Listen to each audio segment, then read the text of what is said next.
ఈ రాష్ట్రంలో కొత్తగా టోల్ గేట్లు పెడుతున్నాడు చంద్రబాబు నాయుడు గారు. మెడికల్ కాలేజీల్ని, పోర్టుల్ని, చివరికి గ్రామీణ ప్రాంతాల్లో ఉన్న రోడ్లని వీటన్నిటినీ ప్రైవేటీకరణ చేసేస్తున్నాడు.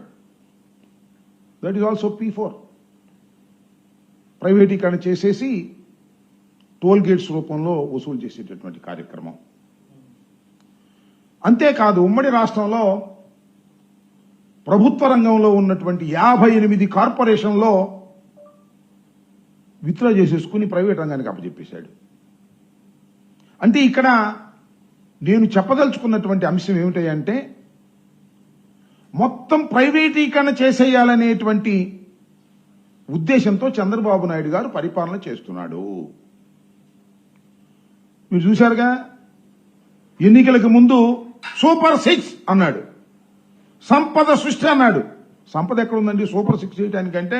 సృష్టిస్తా, సంపదను సృష్టించి పేదవారికి పంచి పెడతా అన్నాడు. 9 నెలలు అయింది, 10వ నెలలో ప్రవేశించాం. సంపద సృష్టించలా. సంపద ఎవరి దగ్గర ఉందో వాళ్ళని పట్టుకొస్తున్నాడు, పట్టుకొచ్చి వీళ్ళకి ఇవ్వమంటున్నాడు. అంటే ప్రభుత్వం సంపద సృష్టించే బాధ్యత లేదు. సంపద ఆల్రెడీ సంపాదించుకున్న వాళ్ళందరినీ పిలిచి వాడి దగ్గర నుంచి పేదవాళ్ళకి ఇచ్చేటటువంటి కార్యక్రమం పెడతాను అనేటువంటి బాధ్యత.